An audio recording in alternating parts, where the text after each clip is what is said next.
Well, good morning. If you don't know me, my name is Chris Stewart. It's a really warm welcome to you all to the chapel here at Worcester. I don't need to say why we're here, of course, do I? We're here, well, for the lady there on the screen at the front of our chapel, Rachel, or Rach, however you knew her, we're here for her to, well, I suppose, to lay her to rest and to say some farewells too. But you know, these occasions, they're always about more than that, aren't they? And today is no exception, because this is also a chance for us as we gather this morning, just to take a few minutes to reflect back over her life as well, to remember her life, and more than anything, to celebrate that life and to say thank you for it, to say thank you for all the blessings that she's brought to us and so many others down the years that we have been privileged to know her. There will, I realise, be all kinds of emotions on a day like this, and it goes without saying that none of them are easy. My heart goes out to you in that. It really does. We shouldn't be here, of course. But for all the reality of that, actually, yet Rachel's family were really clear. They didn't want this to be a sad or a miserable or a gloomy kind of affair, because that wasn't her. Rather, they wanted it to be, as it says on the front of the order of service, a celebration of the years that we were fortunate enough to share with her, a celebration of her life and the blessings that she's brought to us and so many others. One thing shines through above all else. She was loved. She was loved, she is loved, and she always will be loved. Always be precious to each and every one of us gathered here in her honour today. In time, the rawness will fade, but the love will not. And I think that's one of the things that we're here to say by our presence. She is at the heart of this, and that means that the memories are at the heart of this. And with that in mind, it's perhaps appropriate for us just to take a moment to settle ourselves, catch our breath, and call to mind a little of that life that we're here to honour. Those things that are precious and special for you, those things that you would say thank you for and celebrate about the life you shared through this service. So as we start, why don't we just bow our heads for a moment or two and call to mind the life we shared, get her front and centre through those memories, and just hold her now in our hearts and folded in our love. Let's be still for a moment.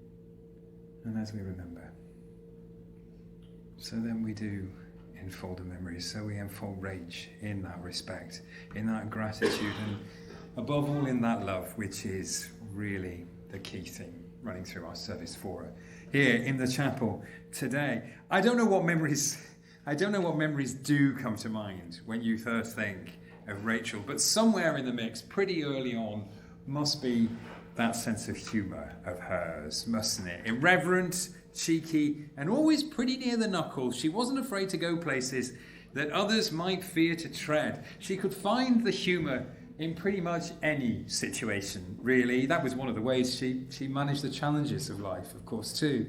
She did like to shock as well, and there's a nice example of that from the time she went along to a Jimmy Carr gig. Some of you will know this story, surely.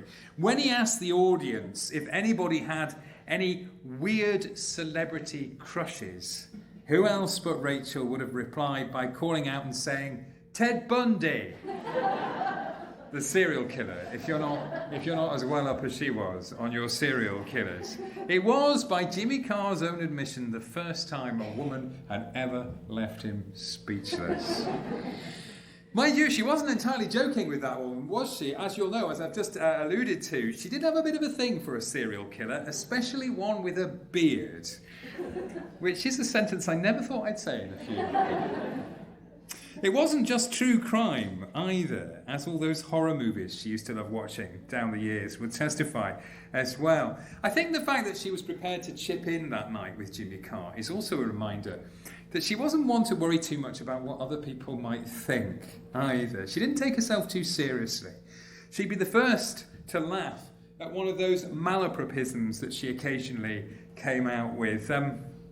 My favourite was the one where in a meeting she warned of the dangers of, as she put it, anti-phallic shock. I think it's meant to be antiphylactic shock, isn't it? There was also the time on holiday when, bless her, she spent half an hour watching a dolphin out at sea.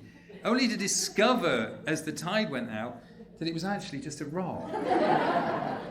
That ability to laugh at herself was part of her charm, really. And people were naturally drawn to her as a result. In fairness, it wasn't just her sense of humour, though. Another part of the attraction was the fact that she was such a warm, vibrant, positive, young at heart sort of person as well, and very comfortable to be around. After all, there was something natural, down to earth, and very unaffected about Rach. One way or another, she had a knack for making connections with people. As a result, as Miles said, she seemed to form bonds with complete strangers pretty much instantly, and irrespective of age, class, gender, race, or social divide. The irony is, of course, that there was a quieter side to Rachel behind it all too, and she did value what they call me time. One of her greatest pleasures in life was just sitting out on the decking at home in the summer, topping up that all-important tam of hers that was her pride and joy. She always liked having visitors, of course, but she was also quite content just to settle down maybe with a bit of music, another of her loves, or perhaps a good book, usually a biography or autobiography, maybe of the rich and famous, or just as likely of a well-known serial killer as well. Home was important to her, precisely because it gave her a space of her own, though she gladly did share that space with her cats. They were another passion that we need to mention, and one echoed in her love of Hello Kitty too. Here as well, she never worried that much about what the neighbours might think, at least if the names that she gave those cats is anything to go by. Back in the Devon days, she used to live on, shall we say, a pretty no-frills council estate. And just occasionally, one of the cats would, as they do, go missing. And Darren shared a memory of being sent out to look for this cat, wandering streets peopled with some pretty rough, no-nonsense looking guys, all the while having to call out, "Princess! Princess!" I talk about a quieter side to Rach, and in truth, she was, of course, actually quite private at heart. It's another of the ironies of her character in that respect, that she generally found it much easier to give than to receive, and she was always reluctant, as she perhaps saw it, just to be a bother to other people. In that sense, there was a real independent streak to Rachel. You see that in the fact it was so important to her to have her own steady income. For a start, she could be pretty determined with it as well. And outwardly, there was a certain feistiness and strength there too. She could stand her ground if needed. I'm conscious that I've painted a picture so far of a very vibrant, funny, colourful woman, albeit one with a certain depth too, as reflected in that quieter side to her nature. And she was, of course, all of those things. And yet, for all the reality of that, there is one aspect of her character we haven't touched on so far, even though it's one that perhaps defined her more than any other. And that, of course, is the rich well of compassion and care for other people, which you can trace again and again down the years in every department of her life. I don't need to tell you that there was something instinctively pastoral about Rachel. For one thing, she always made time for people and really listened to their problems and concerns, never judgmental. She was there for anyone who needed her, be they friend or stranger alike. There's a good example of that, again, from those days on that estate down in Devon. And back then someone said she worked really hard to get money off the council just to brighten the place up for a start. She also took neighbours who were struggling under her wing and, amongst other things, helped them get the benefits that they were entitled to.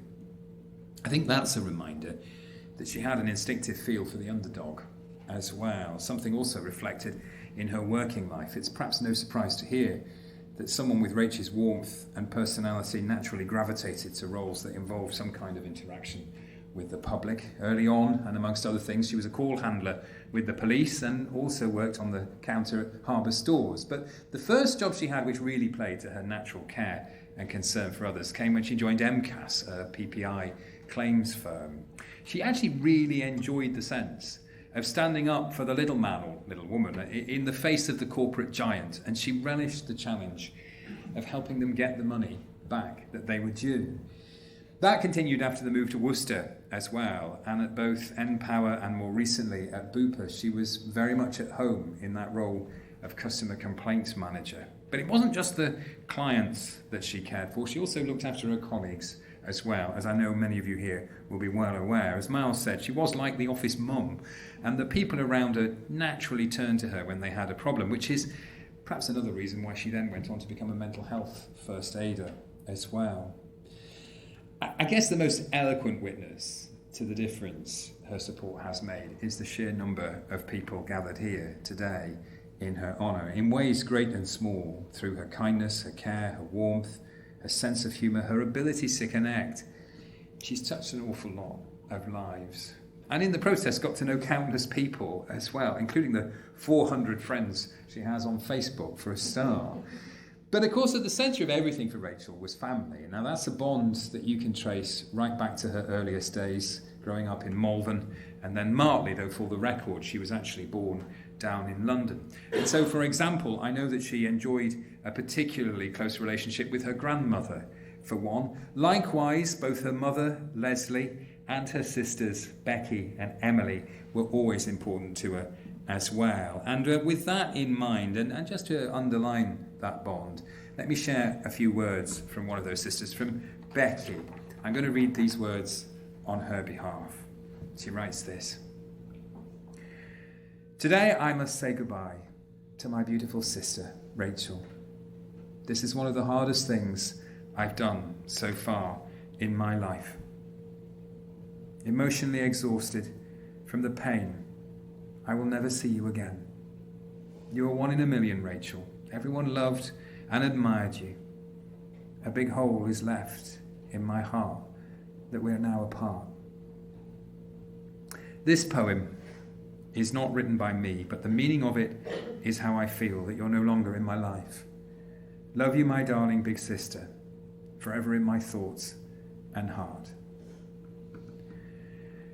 We stand motionless, consumed in grief. Sorrow has arrived with smiles thief. We're gathered here to mourn and cry, our questions pointing at the clear blue sky. Why did you go? Why did you leave? Life without you is so hard to conceive. Our hearts are damaged and scarred severely. We shall miss you much more than dearly. For having you in our lives, we've all been blessed. But now the time has arrived for you to rest. We promise to cherish our memories of you. You shall live in our minds and all that we do. Some words from her sister Becky. Someone else who came to play an important part in Rachel's life, just a little further down the line, was Leslie's husband, Robin. And to tease that out a little bit more, to underline that, let me invite him forward to share a few words now as well. Where is it? There he is. Yeah, Robin, come forward.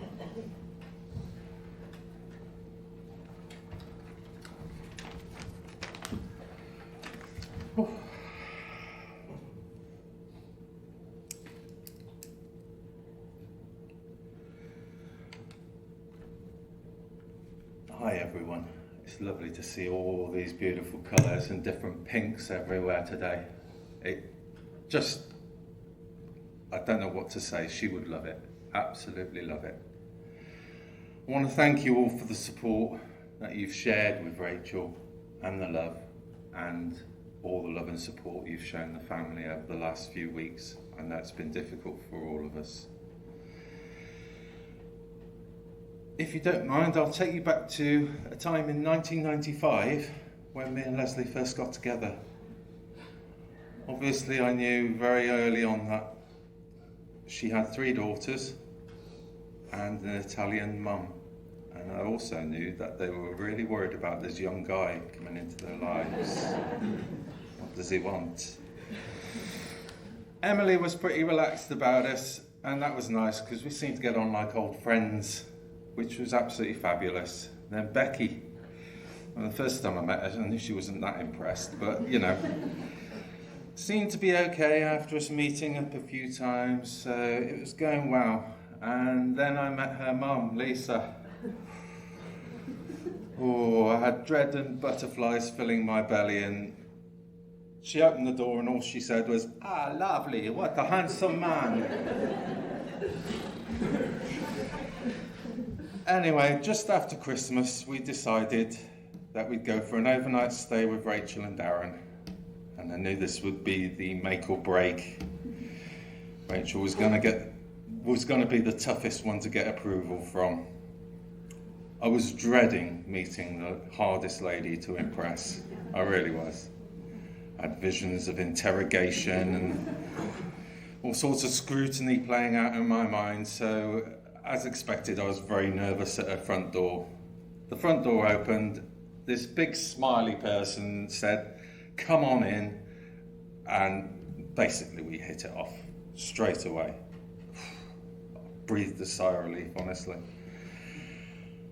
Little did I know that over the next 28 years I'd see some of the happiest moments in my life. Birth of Saffron, wow. Then more recently, a few holidays with Rachel, with Miles too, and Saffron. It was fantastic. And then the proudest moment in my life came when Rachel asked if I would give her away at her marriage to Miles. I told her this was so unexpected, and she said, and this is a direct quote, "Any prick can be a father, but it takes somebody special to be a dad." It's the only time she made me cry. It's the only time. That day will be etched into my heart forever. I was proud as any birth father could be. She had given me something I'd never had. Children of my own and a loving family. I've got two beautiful girls still who I know are gonna so miss their sister. So miss them.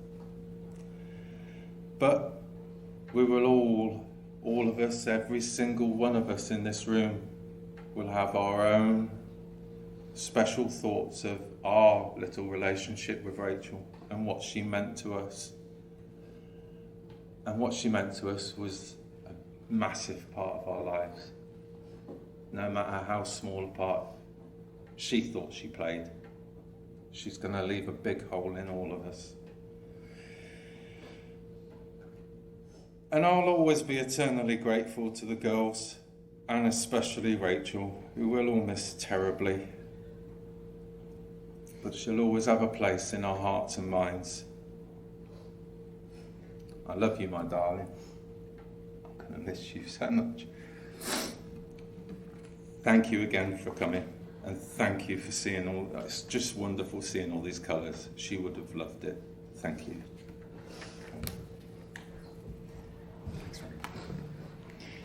We talked about that bond with Leslie, Becky, Emily, and of course with Robin. And as you know, in time, and Robin touched on this, Rachel started a family of her own as well, a process which began when she met Darren, of course. They married and moved to Paignton, where she remained for the next 20 years or so.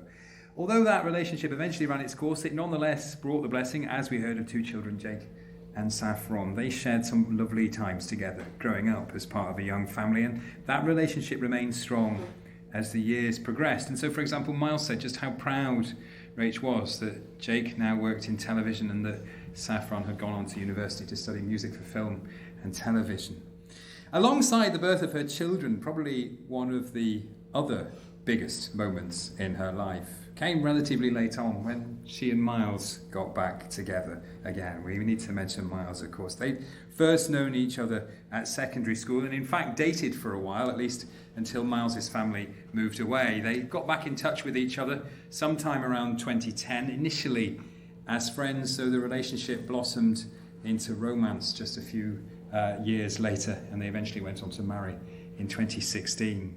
That bond was a real blessing to both of them, and they forged some very special memories in their time, not least away on all the holidays they've enjoyed to Italy and later to Tywyn in Wales. Rach did love the sea, of course. And mindful of that, and to tease out a little bit more of that very special and unique bond that they shared, I'm going to share a few words from Miles now. These are his words, and again, I'll read them on his behalf. Rachel was always my one true love. We fit together like a well-crafted jigsaw that needed only the occasional tap to be completed. There was never a day we didn't say, "I love you," and only a few where cross words were exchanged. Mostly, we made each other laugh. Sometimes that laugh was from a well-crafted insult or a timely thrown C-bomb, but mainly just a common twisted sense of humour. That isn't to say that she didn't annoy me. She very much did, often intentionally, for her own amusement. She always called her best friends Bird, so I never knew who she was talking about. The exceptions to the rule being Gertie, Mange-Tout, Jenna, Bumhead, and Famous, who got special treatment. Is it special treatment being called Bumhead anyway? She always beat me at song pop and any kind of music quiz, as music was her passion. If I ever dared to beat her, it would result in a sulk of monumental proportion that would last till bedtime. She always cheated at Only Connect, but made up for it by being so happy when she got an answer on University Challenge. She loved a Sunday roast, but hated cooking them, so that became my job somehow. She made up songs about everything. Songs is in inverted commas. Songs about everything. All the Cats had a song, and who can forget a little song called I Don't Care? She would massively overshare any embarrassing moments, often with photographic evidence. She would watch the most appalling horror films, never tiring of watching The Human Centipede or Hostel. Better than Coronation Street, I suppose. Mostly, though, she would make me laugh and love her even more. Rach drew a lot of strength from that relationship with Miles, as she did from the relationships she enjoyed with all those closest to her heart. But she was also an enormous source of strength, too. Of strength, joy, care, compassion, love, and of course, laughter.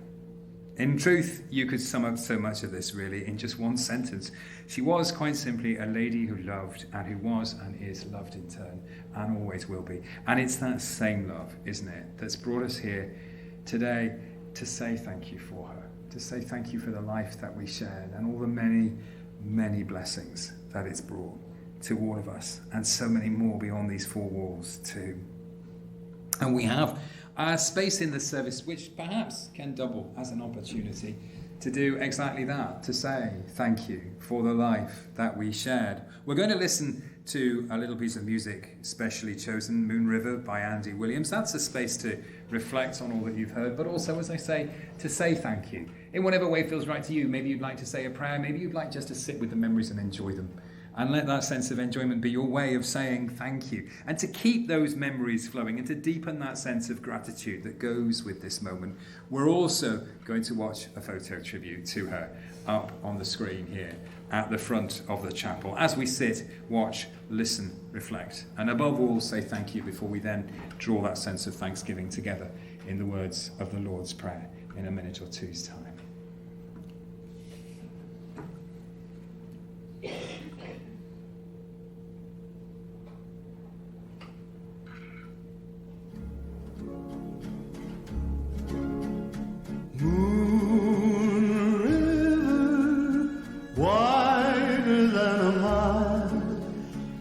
Crossing you in style someday. Oh, dream maker, you heartbreaker, wherever you're going, I'm going your way. Two drifters off to see the world. There's such a lot of world to see. We're out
that same rainbow's there, waiting round the bend.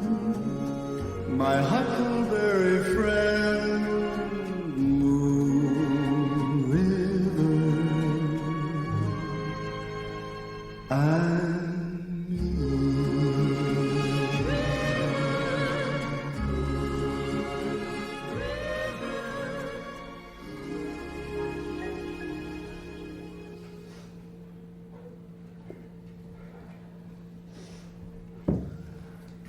Just for a minute, I thought we weren't going to get those photos. I thought she's bloody well winding me up somewhere. To go with, as somebody said, making sure you all got nice and wet while you're all waiting outside as well. Anyway, we got there in the end, and some lovely memories of Rach and of the life that we shared together.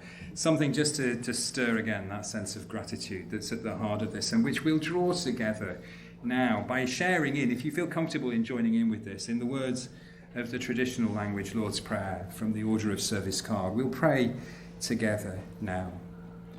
Our Father, who art in heaven, hallowed be thy name.